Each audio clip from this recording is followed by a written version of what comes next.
Hi everyone, welcome to DevOps Bunker. In this video, we are going to learn about GitHub tokens. Let's start. What is GitHub token? A string that acts as an alternative to password for authenticating with GitHub. Types of tokens. In GitHub, there are two types of tokens. One is classic token and another one is fine-grained token. Each and each has its own advantages and disadvantages. Let's talk about them. First one is classic token. So when it comes to pros here, simple to create and use, can be used across all repositories you have access to. But when it comes to cons, very broad permissions, they apply to all repos you have access to.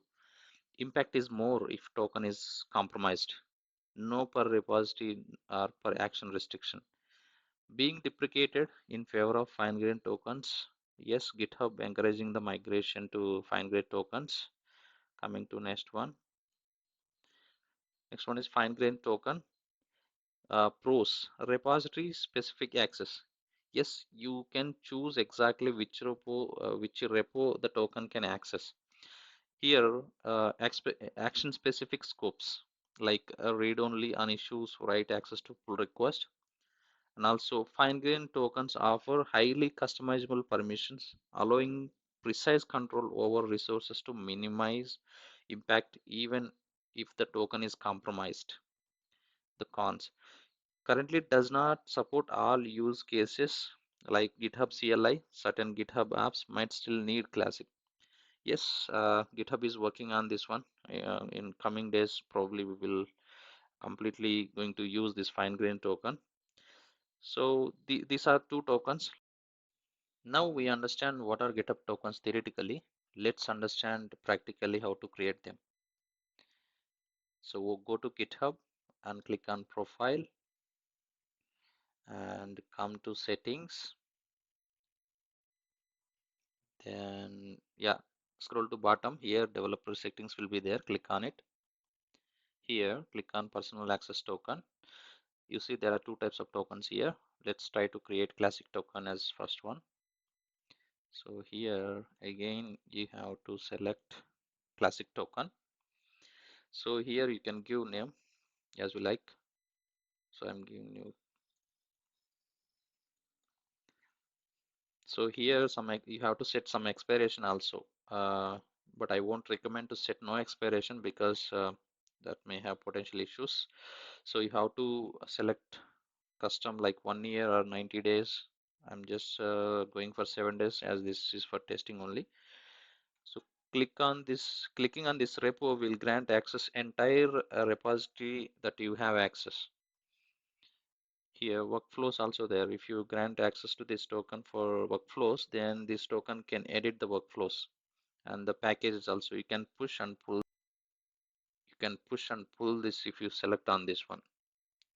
Only you want to pull them or you just want to access them, and you can click on read only. Like this, there are many other options. Based on your requirement, you have to select one. Then finally generate token. Now you have generated this token. Make sure you have noted this somewhere. Once you lose it, you cannot get it back. You have to regenerate it. So you make sure you copy it somewhere. Next one is fine-grained token. Click on generate new token.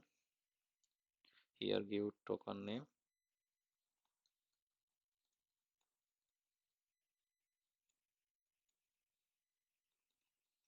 So you can give description also. Here I'm the resource owner, right? So I'm selected as a resource owner here. So here also expiration you can set like 7 days, 30 days, 90 days.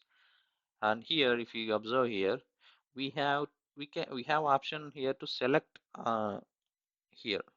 For example, if you select, I have only one repository here, so that's why I can see only one repo here. Otherwise, you will be able to see all your repositories here. So now we are granting access on repository basis and account basis. So here, click on this one. So we are specifically talking about this repository only because we selected this one. So whatever we do with this token, that will be applicable to this particular repository only. So here there are a lot of other options based on your requirement. You can choose it. Finally, you can generate the token.